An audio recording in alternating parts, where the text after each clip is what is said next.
بسم اللہ الرحمن الرحیم۔ السلام علیکم ناظرین۔ حضرت مریم علیہ السلام کی حمل کی کیفیت یوں ہے کہ حضرت مریم علیہ السلام اپنی خالہ یا بہن کے گھر غسل حیض کرنے کے لیے گئی، پھر پردہ لٹکانا چاہتی تھی کہ حضرت جبرائیل علیہ السلام ایک بے ریش اور خوبصورت نوجوان کی شکل میں ظاہر ہوئے۔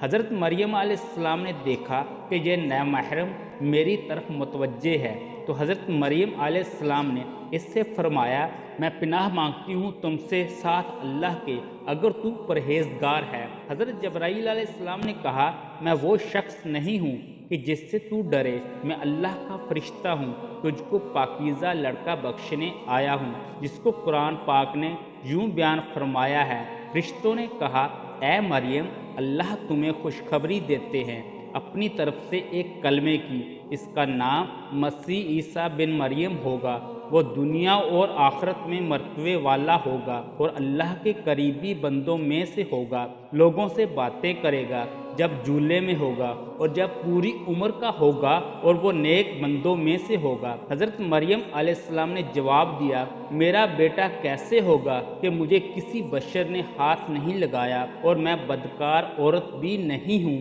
حضرت جبرائیل علیہ السلام نے کہا، تیرا کہنا صحیح ہے، لیکن تیرے اللہ نے فرمایا ہے کہ میرے لیے بغیر باپ کے بیٹا دینا آسان ہے، جس کو قرآن پاک نے اس طرح بیان فرمایا ہے۔ مریم نے کہا، اے میرے پیارے رب، میرے یہاں لڑکا کیسے ہوگا جب کسی مرد نے مجھے ہاتھ تک نہیں لگایا؟ اللہ تعالیٰ نے فرمایا، اسی طرح اللہ پیدا کرتا ہے جو چاہتا ہے، جب وہ کسی کام کا خود فیصلہ کر لیتا ہے تو اس کو کہتا ہے ہو جا، بس وہ ہو جاتا ہے۔ بی بی مریم علیہ السلام کو اسی وقت اتنی بڑی بشارت دی گئی کہ وہ نبی ہوگا، نبی اسرائیل اور تورات و انجیل کا عالم ہوگا اور بڑے معجزوں والا ہوگا، جس کو قرآن پاک نے یوں بیان فرمایا ہے، اور اللہ اس کو کتاب اور حکمت اور تورات اور انجیل سکھائے گا، اور وہ رسول ہوں گے بنی اسرائیل کی طرف سے۔ حضرت عیسیٰ علیہ السلام کی پیدائش۔ غرض یہ کہ تمام بشارتوں کے بعد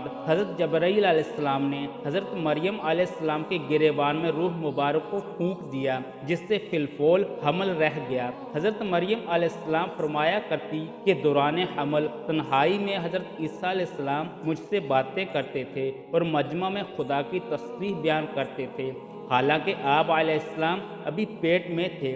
حضرت مریم علیہ السلام اور آپ کی خالہ صاحبہ جب آپس میں ملاقات کرتی تھی تو ایسا معلوم ہوتا کہ خالہ کے پیٹ کا بچہ یعنی حضرت یحییٰ علیہ السلام بانجی کے بچے یعنی حضرت عیسیٰ علیہ السلام کی طرف جھکتا ہے، یعنی سلام کرتا ہے۔ یوسف نجار جو بی بی مریم علیہ السلام کے ماموں کا بیٹا تھا، وہ بیت المقدس میں عبادت کرتا رہتا تھا اور کبھی کبھی حضرت مریم علیہ السلام کو خالہ کے پاس پہنچاتا تھا۔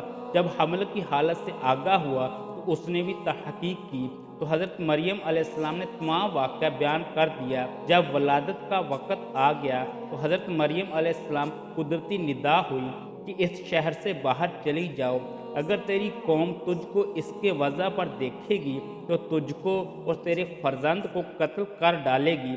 حضرت مریم علیہ السلام بمائے یوسف بیت المقدس سے روانہ ہو گئیں۔ حضرت جبرائیل علیہ السلام ان کے رہبر تھے۔ جب 2 فرسنگ راہ قطع کی تو بیت اللہ میں پہنچے، وہاں شدت درد سواری سے اتری اور پشت مبارک ایک خشک خرمے سے لگا بیٹھی۔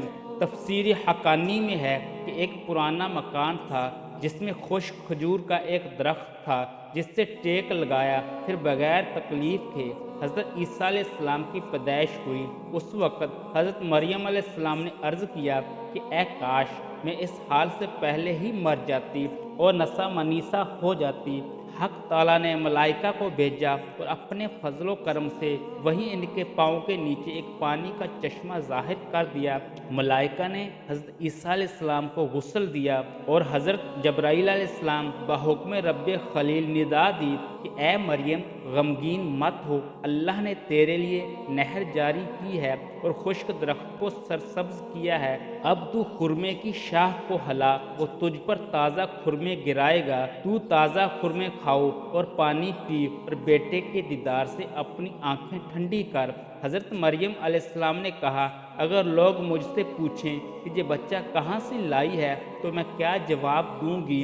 حضرت جبرائیل علیہ السلام نے کہا اگر تو کسی کو دیکھے تو اشارے سے کہہ دینا کہ میں نے خدا کے لیے روزہ کیا ہے کہ کسی بنی آدم سے بات نہ کروں۔ اس زمانے میں کھانے پینے کے علاوہ باتوں کا بھی روزہ ہوتا تھا، جس کو قرآن پاک نے یوں بیان فرمایا ہے کہ مریم علیہ السلام نے اس حمل کو اٹھا لیا اور وہ اس کو لے کر ایک دور جگہ چلی گئی۔ پھر درد اس کو کھجور کے درخت کی طرف لے گیا۔ اس نے کہا کاش میں اس سے پہلے مر جاتی اور بولی بصری چیز ہو جاتی۔ پھر مریم علیہ السلام کو اس نے نیچے سے آواز دی کہ غمگین نہ ہو، آپ کے رب نے آپ کے نیچے ایک چشمہ جاری کر دیا ہے اور آپ کھجور کے تنے کو اپنی طرف ہلائیے، اس سے آپ کے اوپر پکی ہوئی کھجوریں گریں گی، بس کھاؤ اور پیو اور آنکھیں ٹھنڈی کرو۔ بس اگر تم کوئی آدمی دیکھو تو اسے کہہ دو کہ میں نے رحمان کا روزہ مان رکھا ہے تو آج میں کسی انسان سے نہیں بولوں گی۔ حضرت ابن عباس رضی اللہ تعالی عنہ فرماتے ہیں کہ حضرت مریم علیہ السلام فرشتے کی بشارت سے بے غم ہو گئی اور نفاس کی مدت ختم ہونے تک 40 روز وہیں رہیں، پھر اپنے گھر واپس آئیں۔ ہر طرح کی بشارتیں بی بی حضرت مریم علیہ السلام کو فرشتے نے بتا دی تھیں اور سوال کا جواب بھی بتا دیا تھا کہ تو بچے کی طرف اشارہ کر کے کہہ دینا کہ اس بچے سے پوچھ لو۔ بنی اسرائیل نے یہ صورتحال دیکھ کر بڑے غصے سے کہا کہ یہ کیا برا کام تو نے کیا ہے اے ہارون کی بہن، یعنی تو ہارون علیہ السلام کی طرح عبادت کرتی تھی اور تیری ماں بھی بدکار نہ تھی۔ حضرت مریم علیہ السلام نے حضرت عیسیٰ علیہ السلام کی طرف اشارہ کیا کہ اس سے پوچھ لو۔ پھر سب غصے ہو کر بولے کہ تو ہم سے مذاق کرتی ہے کہ ہم اس چھوٹے بچے سے باتیں کریں۔ اتنے میں حضرت عیسیٰ علیہ السلام بول پڑے کہ میں بندہ خدا ہوں، خدا نے مجھے کتاب دی ہے اور مجھے نبی بنایا ہے۔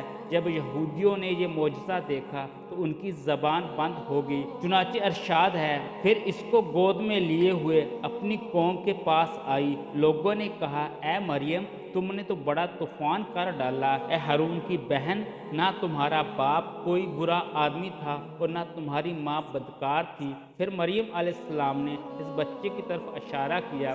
لوگوں نے کہا کہ ہم اس سے بات کیسے کریں جو کہ گود میں بچہ ہے؟ بچہ بولا میں اللہ کا بندہ ہوں، اس نے مجھے کتاب دی اور مجھ کو نبی بنایا۔ معرف القرآن میں ہے کہ جس وقت خاندان کے لوگوں نے حضرت مریم علیہ السلام کو ملامت کرنا شروع کر دیا تو حضرت عیسیٰ علیہ السلام اس وقت دودھ پی رہے تھے۔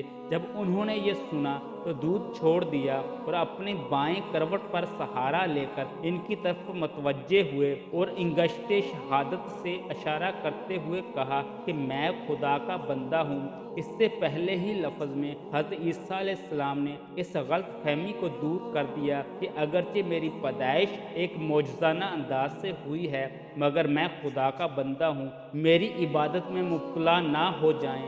ان الفاظ میں حضرت عیسیٰ علیہ السلام نے اپنی شیر خوارگی کے زمانے میں اللہ کی طرف سے نبوت اور کتاب ملنے کی خبر دی۔ اس کا مفہوم یہ ہے کہ اللہ تعالیٰ نے یہ طے فرما دیا ہے کہ مجھے اپنے وقت پر نبوت و کتابت دیں گے، اور یہ بالکل ایسا ہے جیسا کہ اللہ کے رسول صلی اللہ علیہ وآلہ وسلم نے فرمایا کہ مجھے نبوت اس وقت عطا کر دی گئی تھی کہ جب حضرت آدم علیہ السلام بھی پیدا نہیں ہوئے تھے، ان کا خمیر تیار ہو رہا تھا۔ اس کا مطلب بھی ظاہر ہے کہ اس کے سوا نہیں کہ عطا نبوت کا وعدہ جو حضرت محمد صلی اللہ علیہ وآلہ وسلم کے لیے کتنی یقینی تھا، یہاں بھی اسی یقین کو عطائے نبوت کے لفظ ماضی سے تعبیر کر دیا گیا ہے۔ عطائے نبوت کا اظہار کرنے سے ان لوگوں کی بدگمانی رفع کر دی گئی کہ میری والدہ پر بدکاری کا الزام لگانا سراسر غلط ہے، کیونکہ میرا نبی ہونا، مجھے رسالت کا ملنا اس کی دلیل ہے کہ میری پیدائش میں کسی گناہ کا دخل نہیں ہو سکتا۔